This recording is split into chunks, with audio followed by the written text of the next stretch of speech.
Pour gérer vos articles en ligne, vous avez deux manières d'y accéder. La première est depuis votre tableau d'administration Wix. Vous pouvez cliquer sur Articles boutique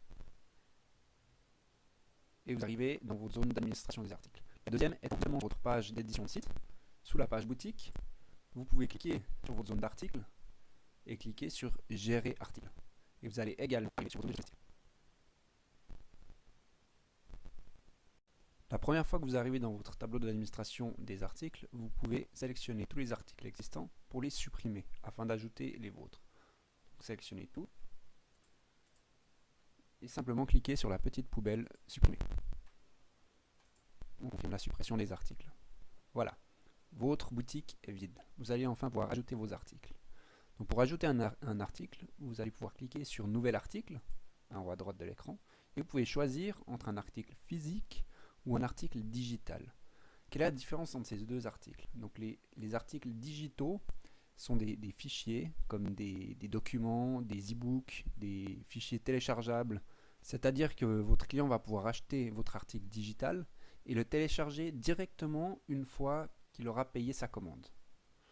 Contrairement aux articles physiques qui, comme son nom l'indique, sont physiques et donc devront physiquement être envoyés à votre client. Donc que ce soit par vous-même, que ce soit par la poste ou par un nom de transporteur.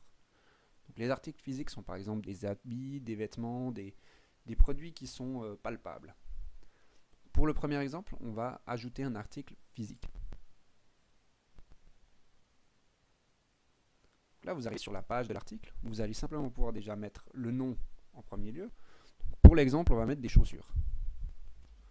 Chaussures.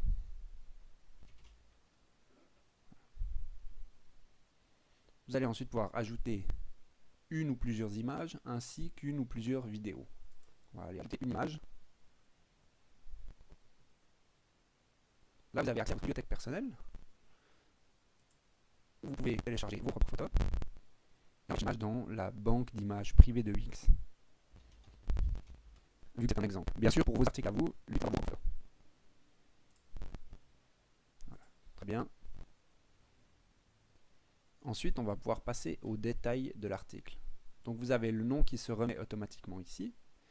Vous avez la possibilité de mettre un ruban. Un ruban, c'est quoi? Un ruban, c'est simplement une petite notification qui viendra se mettre sur le coin de l'image. Simplement si vous voulez mettre que c'est une nouveauté ou que c'est en solde ou quelque chose de spécial. Vous allez ensuite pouvoir mettre le prix. Vous pouvez solder ce prix directement. Donc admettons que cette paire de chaussures est à 49 € et vous voulez directement la solder. Vous la soldez et vous pouvez soit mettre la réduction, donc en pourcentage, 20%, et ça calcule automatiquement le prix promotionnel, ou bien une réduction en euros, en mettant par exemple une réduction de 10 €. Et là, encore une fois, ça vous fait le calcul pour établir le prix promotionnel. Vous avez ensuite la possibilité de mettre la description de votre produit. Puis, vous pouvez gérer les stocks. Gérer les stocks, ça veut dire que vous pouvez cliquer ici et vous pouvez gérer votre inventaire. Admettons que vous avez votre propre stock chez vous. Vous pouvez dire que vous avez 5 paires de chaussures chez vous.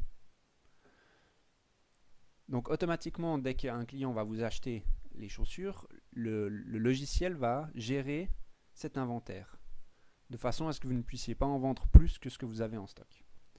L'UGS, ou le SKU, c'est le numéro personnel et unique de votre produit. Donc qui vous est propre ou qui est propre à votre fournisseur, c'est à vous de voir si vous en avez l'utilité ou pas. Et puis les poids, qui sont utiles pour par exemple paramétrer avec des transporteurs externes. Ensuite, vous avez la possibilité de venir ajouter des sections d'infos supplémentaires. Qu'est-ce que c'est? C'est en complément à votre description, qui est une description plutôt large. Et admettons que vous avez envie de donner des détails plus techniques sur votre chaussure, vous allez pouvoir venir ajouter une section ici. Ça veut dire que ça ne va pas trop charger votre description, mais ça va pouvoir donner l'information aux personnes qui la recherchent. Donc vous allez pouvoir mettre détails techniques.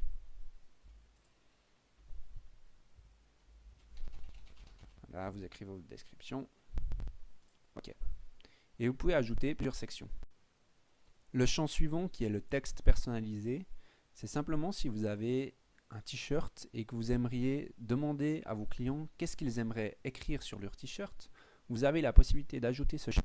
Et vos clients, donc là vous posez votre question et vos clients vont simplement pouvoir remplir dans ce champ-là ce qu'ils veulent imprimer sur leur t-shirt afin que vous ayez l'information pour répondre à leurs demandes. Vous pouvez noter si c'est un champ obligatoire ou pas. Admettons que vous avez un t-shirt avec un logo dessus et que vous voulez ajouter la possibilité facultative de pouvoir ajouter une écriture dessus, vous allez laisser décocher le champ obligatoire. Par contre, si c'est un t-shirt neutre où il faut absolument noter quelque chose dessus, vous allez rendre ce champ obligatoire. Et pour finir, vous avez la possibilité d'ajouter des options d'articles.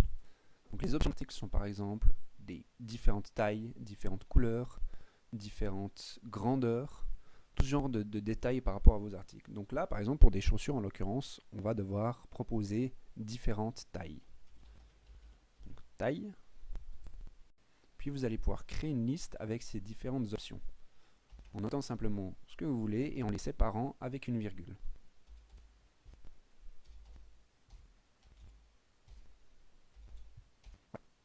Si vous voulez des couleurs, vous voyez que vous avez l'option couleur, sinon vous pouvez laisser en option liste. Et en fonction de ces différentes options, vous avez la possibilité de personnaliser ces différentes variantes. Pour personnaliser ces variantes, vous allez décocher la petite case ici, puis venir changer les informations que vous voulez. Typiquement pour des chaussures, vous avez la possibilité de changer l'inventaire de chaque taille, vous avez la possibilité d'ajouter des numéros de référence personnels pour chacun, d'ajouter des poids personnels pour chacun, de venir masquer ou laisser visible chaque différentes options et également de pouvoir changer le prix. Donc là, il faut juste faire attention, c'est que c'est le prix supplémentaire par rapport au prix de base. Donc admettons que nous avons mis 39 € pour le prix de base de la chaussure 40. Pour la 41, elle est un peu plus chère, donc vous allez ajouter 2 €. La 42, 2 € en plus. La 43, 3 € en plus. Et la 44, 6 € en plus. Et vous voyez que le prix final pour chacune de ces options suffit en conséquence. Une fois que vous avez rempli tout votre article, vous allez pouvoir cliquer sur sauvegarder.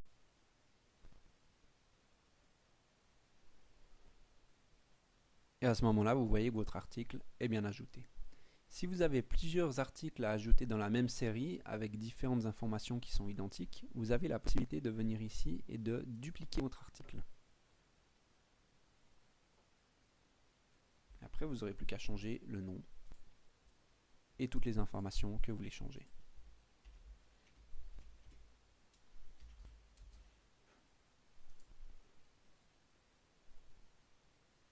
Voilà.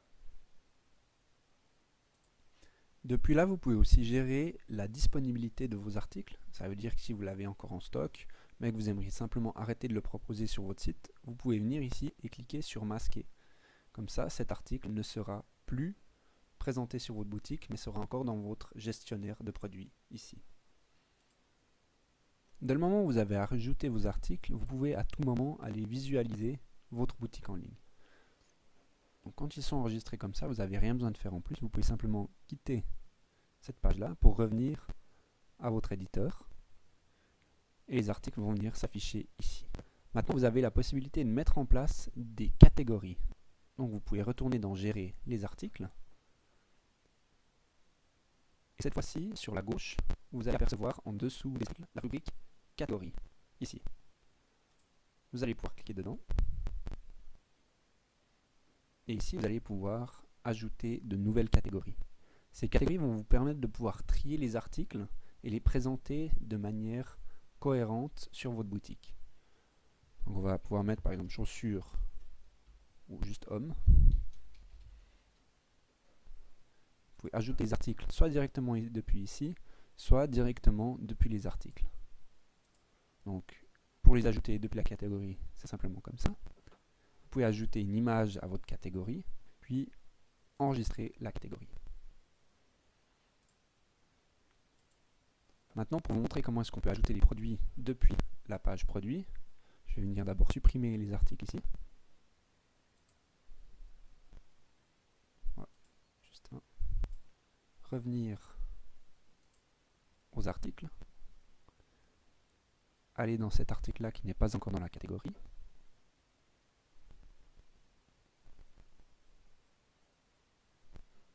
Et ici, vous allez pouvoir voir sur la droite les différentes catégories que vous avez créées. Donc vous allez pouvoir venir sélectionner votre catégorie simplement ici, ou bien en créer une nouvelle et sauvegarder. Voilà. Maintenant, nous allons voir comment est-ce que vous pouvez ordrer les différentes catégories sur votre site. Donc pour ça, je vais créer différents articles et différentes catégories et je vais revenir vers vous dans quelques instants.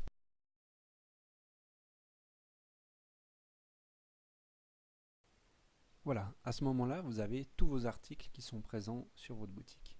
Vous allez pouvoir aller dans Paramètres,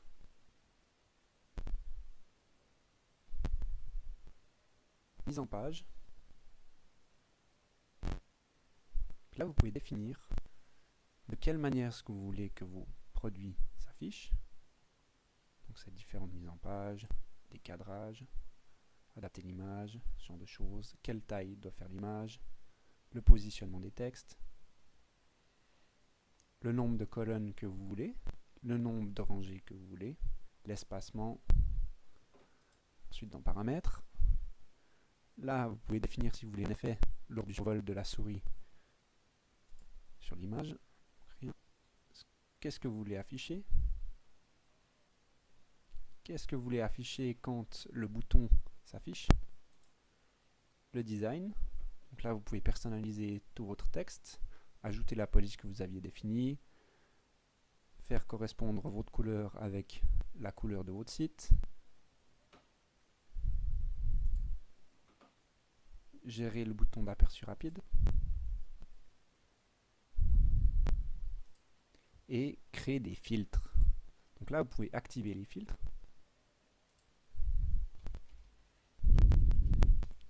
Vous pouvez nommer votre catégorie de filtre et là vous voyez vous avez quelque chose qui vient apparaître juste ici. Donc vous pouvez filtrer avec plusieurs choses. Donc vous pouvez filtrer selon les différentes catégories, filtrer selon le prix et filtrer selon les options d'articles. Donc vous pouvez aussi sélectionner les catégories que vous voulez afficher. Vous voyez que si on désélectionne, et de cette manière-là, avec cette barre, vos clients pourront chercher les produits qui leur correspondent le mieux, facilement et rapidement. Vous pouvez ensuite trier. Donc de nouveau, activer le tri de cette manière-là. Et le tri, c'est cette barre ici, qui permet de définir dans quel ordre est-ce que les produits vont être affichés. Puis vous arrivez à l'aperçu rapide. Donc l'aperçu rapide, c'est une fois que vous cliquez sur le petit bouton ici qui viendra et qui sera écrit aperçu rapide, c'est une fenêtre pop-up qui va venir à l'écran, mais vous avez aussi la possibilité de le désactiver. Et puis là, vous avez de nouveau le bouton qui vous permet de vous rediriger à la gestion des produits ou de gestion des catégories. Voilà, c'est la fin de cette vidéo. J'espère que ça vous a plu et je vous souhaite tout de bon dans la mise en place de vos produits. Ciao!